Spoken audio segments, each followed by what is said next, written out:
Pada awal Mei 2021, di sepanjang Jalan Pantura, Jawa Tengah, sebuah tim pekerja jalan yang sedang melakukan penggantian rutin sistem drainase membuat penemuan yang akan mengubah sejarah kriminal di wilayah itu selamanya. Saat membongkar sebuah bak kontrol drainase beton tua yang telah berdiri di sana selama puluhan tahun, salah seorang pekerja menyangkut sesuatu yang rumit dan berat dengan baket ekskavatornya. Ini jelas bukan puing-puing konstruksi biasa. Benda itu terbungkus rapat dalam berlapis-lapis karung goni dan lakban perak. Ketika bungkusan itu dibuka oleh polisi yang tiba di lokasi, di bawah kain kasar itu, ditemukan sebuah kepala manusia. 6 tahun sebelumnya, pada Juli 2015, kota Semarang menjalani kehidupannya yang tenang seperti biasa. Dewi Lestari, seorang wanita berusia 27 tahun yang bekerja sebagai staf administrasi di sebuah klinik gigi lokal, sedang mempersiapkan acara terpenting dalam hidupnya, pernikahannya.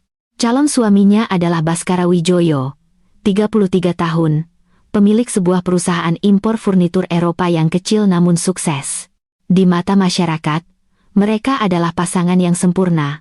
Seorang wanita sederhana dan dari keluarga baik-baik, dengan seorang pengusaha muda yang menjanjikan. Pernikahan mereka sepenuhnya sesuai dengan ekspektasi sosial yang dibebankan pada kaum muda di masyarakat daerah Indonesia yang masih konservatif.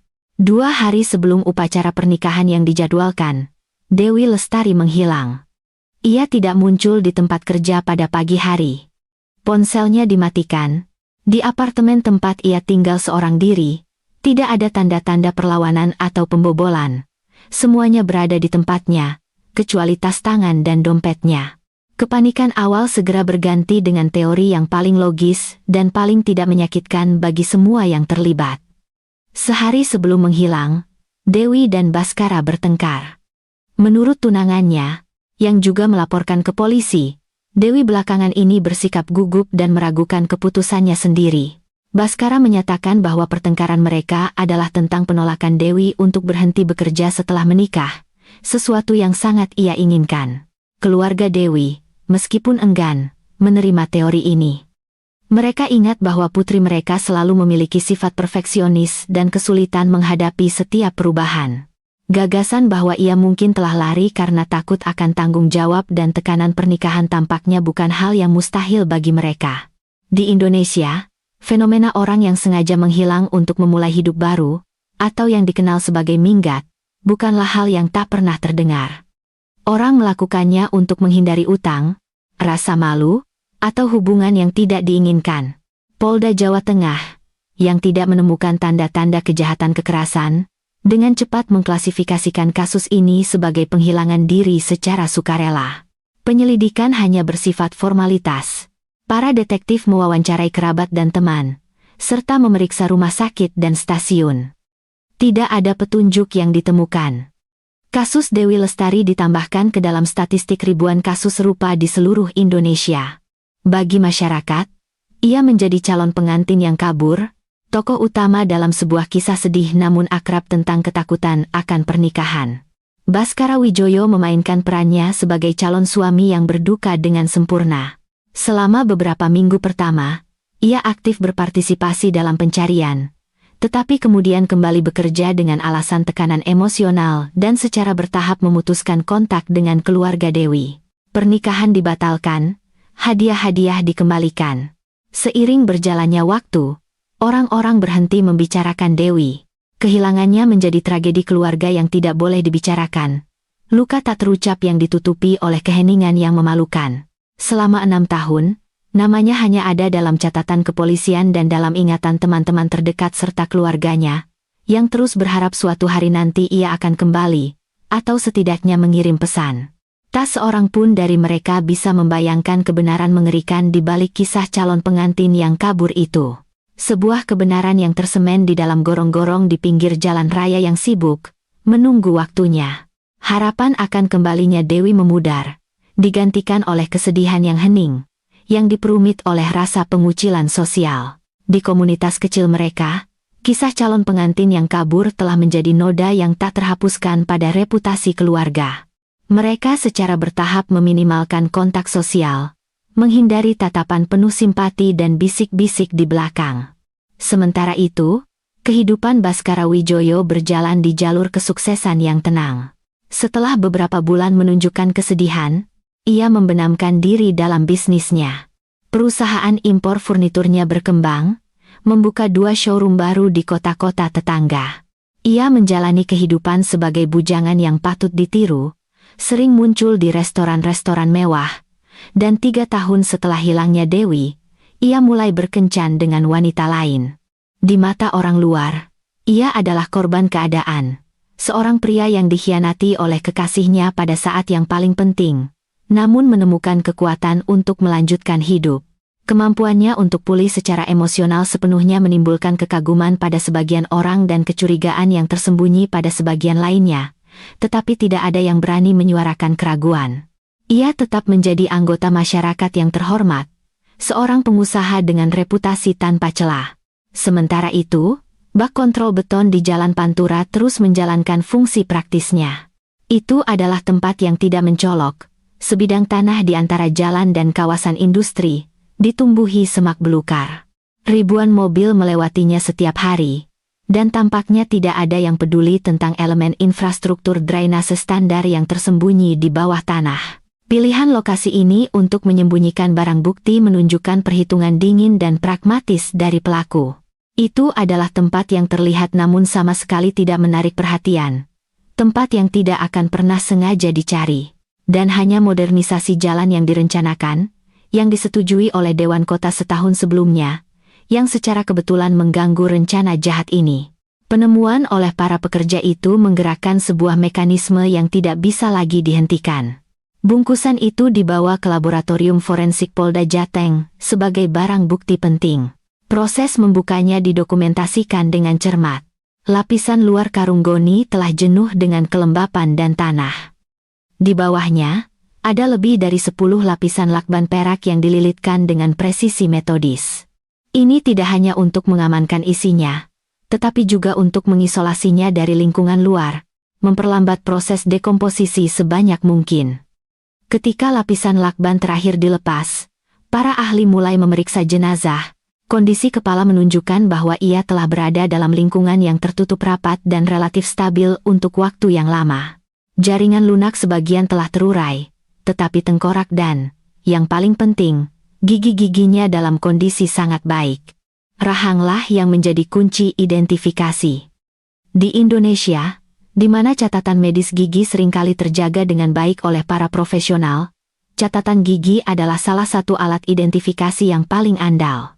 Dokter gigi forensik dengan cermat mendokumentasikan semuanya, tambalan, mahkota gigi, dan fitur gigitan.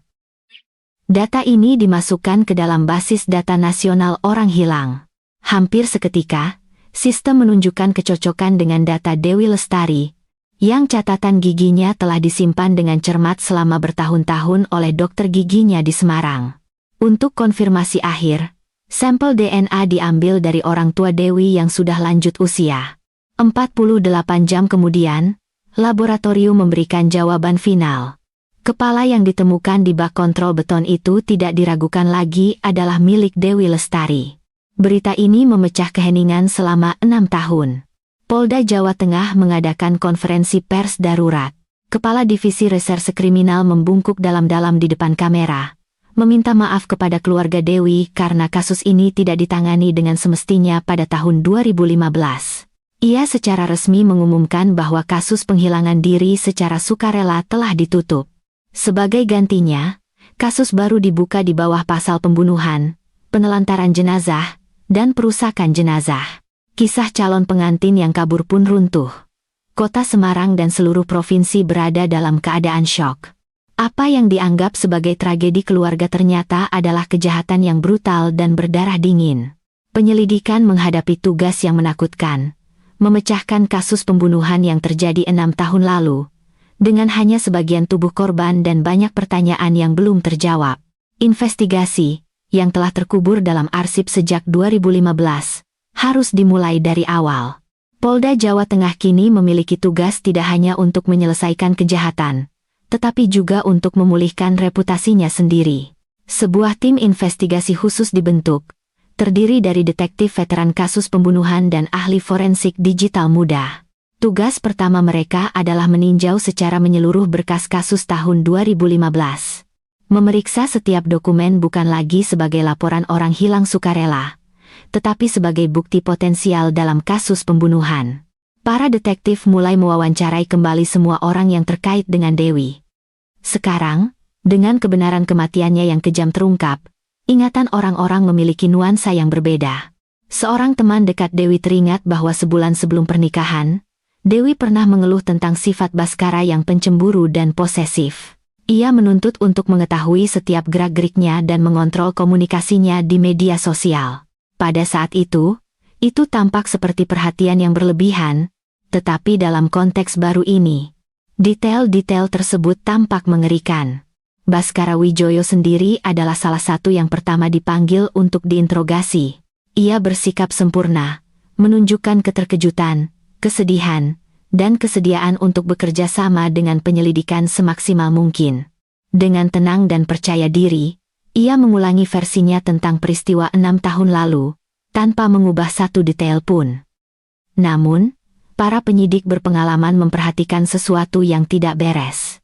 Kesedihannya terasa seperti akting, jawabannya seperti sudah dilatih dan kurang emosi yang tulus. Ia berbicara seperti seseorang yang telah mengulang cerita ini berkali-kali dalam benaknya.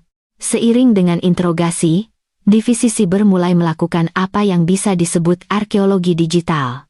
Pada tahun 2015, menganalisis aktivitas online orang hilang bukanlah prosedur standar, tetapi pada tahun 2021, itu adalah dasar dari setiap penyelidikan. Tanda peringatan pertama adalah penemuan bahwa akun Instagram Dewi telah dihapus sepenuhnya. Permintaan kepada Meta mengonfirmasi bahwa penghapusan itu dilakukan dari ponselnya pada hari ia menghilang. Tindakan ini bertentangan dengan logika seseorang yang merencanakan pelarian. Orang yang minggat biasanya membiarkan akun mereka sebagai hantu digital. Mereka tidak menghancurkannya. Penghapusan total adalah upaya untuk menghapus semua jejak, seolah-olah seseorang ingin melenyapkan Dewi tidak hanya secara fisik, tetapi juga secara virtual. Terobosan sesungguhnya datang setelah para penyelidik memperoleh data terperinci tentang aktivitas ponsel Dewi dari operator seluler. Analisis menunjukkan bahwa ponselnya tetap aktif selama beberapa jam setelah ia seharusnya meninggalkan rumah tunangannya setelah pertengkaran mereka. Sinyal terakhir sebelum ponsel dimatikan secara permanen ditangkap oleh menara BTS yang melayani bukan area perumahan atau pusat transportasi, melainkan kawasan industri yang setengah sepi di timur Laut Semarang. Ponsel Dewi mati tepat di sana. Fakta ini menghancurkan teori Bhaskara bahwa Dewi mungkin telah pergi ke kota lain. Para penyelidik segera memusatkan semua perhatian mereka pada area ini. Setelah memeriksa arsip pertanahan, mereka mulai memeriksa pemilik semua petak tanah dan bangunan dalam jangkauan menara BTS itu. Segera, mereka menemukan apa yang mereka cari. Salah satu gudang, yang digunakan untuk menyimpan furnitur impor, adalah milik perusahaan yang dikelola oleh paman Bhaskara Wijoyo. Sebagai mitra dalam bisnis keluarga, Bhaskara memiliki akses 24 jam ke fasilitas tersebut. Penyelidikan sekarang memiliki hubungan langsung.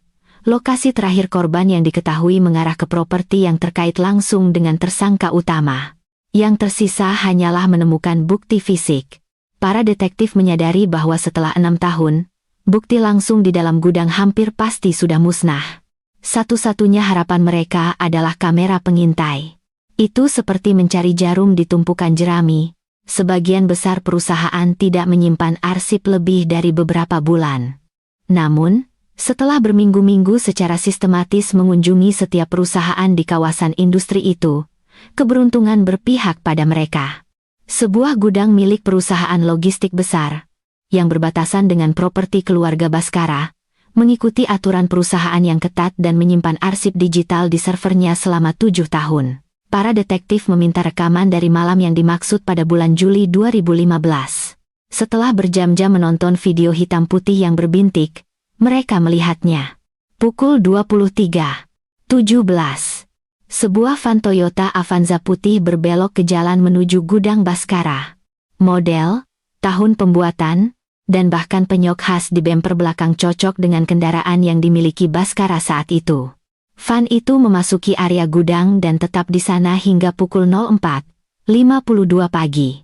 Kasus ini sekarang memiliki kerangka waktu, lokasi kejahatan, dan sebuah kendaraan.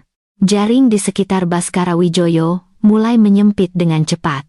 Penemuan rekaman video 6 tahun lalu itu memicu fase penyelidikan yang lebih agresif. Baskara Wijoyo berubah dari mantan tunangan yang berduka menjadi tersangka utama dan satu-satunya. Tim investigasi memperoleh surat perintah untuk melakukan serangkaian operasi rahasia. Baskara diawasi selama 24 jam. Polisi berpakaian preman melacak gerak-geriknya, merekam pertemuan, serta memantau telepon dan komunikasinya.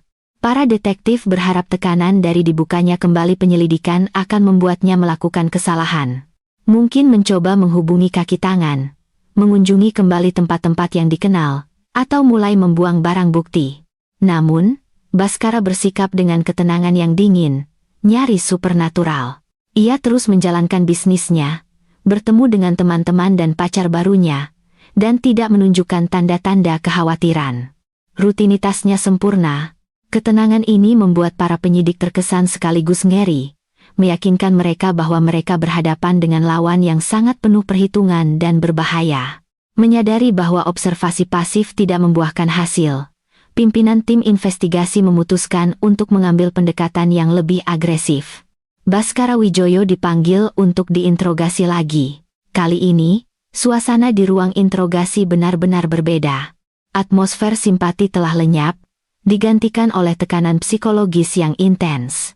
Para penyidik memulai dari hal-hal kecil, memaksanya untuk merekonstruksi peristiwa hari hilangnya Dewi secara rinci, menit demi menit.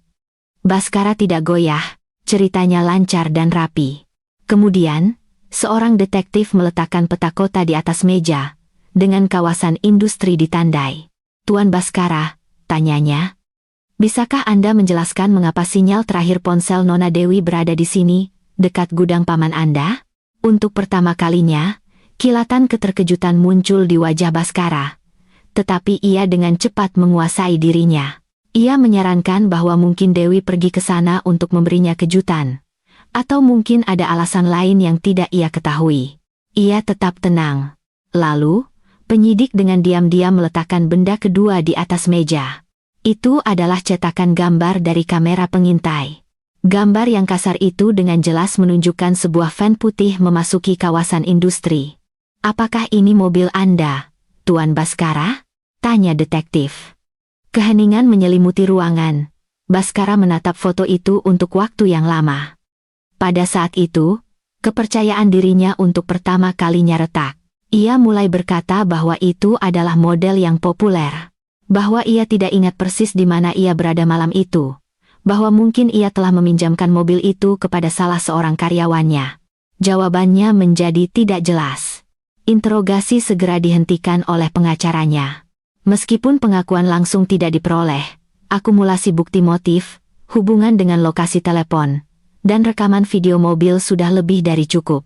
Keesokan harinya, tim investigasi memperoleh surat perintah penggeledahan untuk semua properti milik Baskara Wijoyo, apartemennya, kantornya, dan yang paling menarik bagi para detektif, garasi pribadinya di belakang rumahnya. Keesokan paginya, barisan kendaraan polisi tiba di rumah Baskara. Penggeledahan dimulai secara serentak di semua lokasi. Fokus utama adalah garasi. Di dalamnya, semuanya dalam keadaan sangat rapi. Peralatan mahal tergantung di dinding, lantainya bersih tanpa noda, tanpa setitik pun debu atau oli. Ruangan itu tampak jarang digunakan. Pemeriksaan awal tidak memberikan hasil apapun. Kekecewaan sepertinya akan menanti para penyidik. Namun, salah seorang detektif senior, dengan pengalaman 30 tahun, memperhatikan sebuah detail yang hanya bisa dilihat oleh mata yang terlatih. Dinding di bagian belakang garasi terbuat dari batako. Di area seluas sekitar 1 meter persegi, di belakang rak logam besar, warna adukan semen di antara sambungan sedikit berbeda. Warnanya sedikit lebih terang dan tidak terlalu berdebu dibandingkan sisa dinding lainnya. Detektif itu memanggil ahli forensik. Analisis cepat mengungkapkan bahwa komposisi kimia adukan semen ini berbeda dari yang asli. Jelas bahwa bagian dinding ini pernah dibongkar dan dibangun kembali. Kepala tim investigasi memberi perintah untuk membobol dinding. Seorang petugas membawa palu godam dan mulai memukul bagian yang ditandai. Setelah beberapa pukulan keras, salah satu batako retak dan ambrol. Ketika ditarik keluar, sebuah rongga gelap terbuka di depan mata semua yang hadir. Di balik dinding itu terdapat sebuah ceruk, yang jelas-jelas buatan manusia. Keheningan yang tegang menyelimuti udara pengap di garasi itu. Seorang ahli forensik menyinari rongga yang baru dibuat itu dengan senter yang kuat. Berkas cahaya menampakkan garis besar beberapa benda yang tergeletak di dasar persembunyian yang berdebu. Penggeledahan itu bukan lagi prosedur rutin. Itu telah menjadi pembukaan sebuah kapsul waktu, yang disegel 6 tahun lalu dan menyimpan kunci misteri hilangnya Dewi Lestari. Para ahli forensik, dengan pakaian pelindung putih, mengeluarkan isi ceruk itu satu persatu, mengemas setiap barang dalam kantong bukti terpisah. Gerakan mereka lambat dan terukur, kontras dengan sifat mengerikan dari penemuan mereka.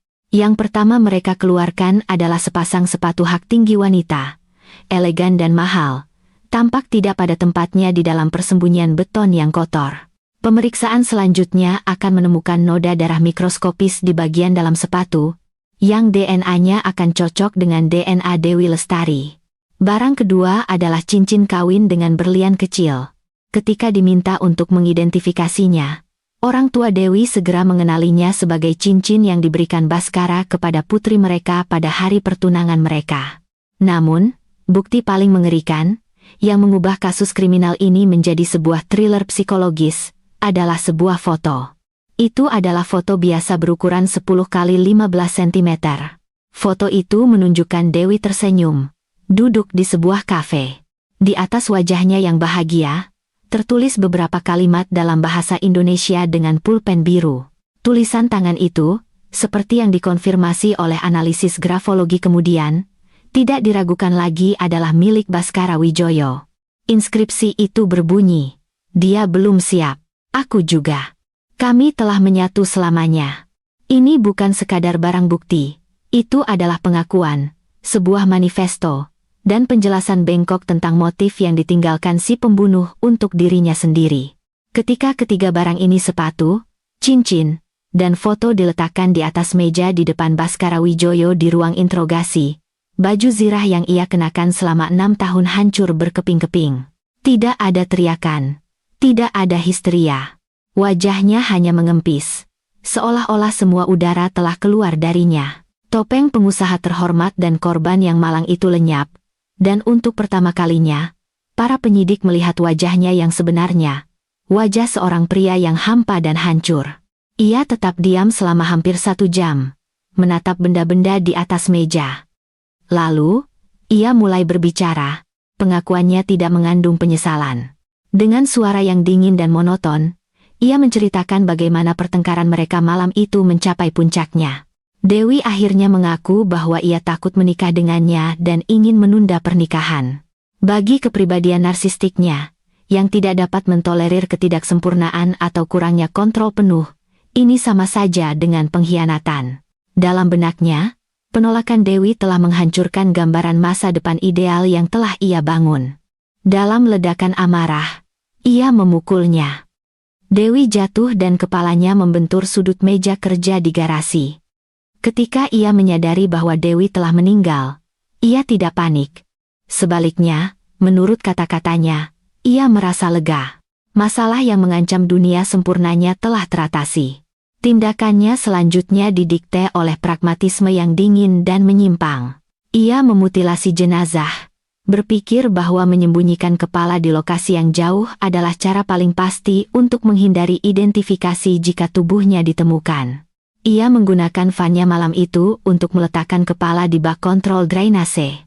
Mengenai sisa tubuhnya, ia menolak mengatakan di mana ia menyembunyikannya, hanya menambahkan bahwa itu telah menjadi bagian dari alam dan tidak akan pernah ditemukan. Ia membuat tempat persembunyian di dinding garasi keesokan harinya. Ia menyebutnya sebagai tempat kenangan. Benda-benda yang ia letakkan di sana bukanlah trofi baginya, melainkan simbol persatuan terakhir mereka. Dalam pikirannya yang sakit, karena ia tidak bisa memilikinya sesuai aturannya saat hidup, ia telah terikat dengannya selamanya melalui kematian. Sidang Baskara Wijoyo berlangsung singkat. Dihadapkan dengan pengakuannya sendiri, yang didukung oleh bukti fisik yang tak terbantahkan, pihak pembela tidak memiliki kesempatan. Ia dinyatakan bersalah atas semua dakwaan dan dijatuhi hukuman penjara seumur hidup. Keadilan sepertinya telah ditegakkan. Namun, bagi keluarga Dewi, cerita ini belum berakhir. Dalam permainan kejam terakhirnya, Baskara Wijoyo mempertahankan kendalinya. Ia tidak pernah mengungkapkan lokasi sisa jenazah putri mereka. Polisi melakukan operasi pencarian ekstensif di hutan dan daerah pegunungan di Jawa Tengah, tetapi semuanya gagal. Keluarga Dewi hanya bisa memakamkan sebagian kecil dari apa yang tersisa dari putri mereka. Kasus ini secara resmi ditutup, tetapi dalam arsip Polda Jawa Tengah, kasus ini masih tercatat sebagai sebagian belum terpecahkan. Pelakunya telah dihukum, tetapi rahasia terakhirnya mati bersamanya, hanya menyisakan kehampaan dan pertanyaan abadi yang tidak akan pernah terjawab. Kisah calon pengantin yang kabur telah mencapai kesimpulan logisnya, tetapi itu adalah kesimpulan yang tidak pernah memungkinkan keluarganya menemukan kedamaian.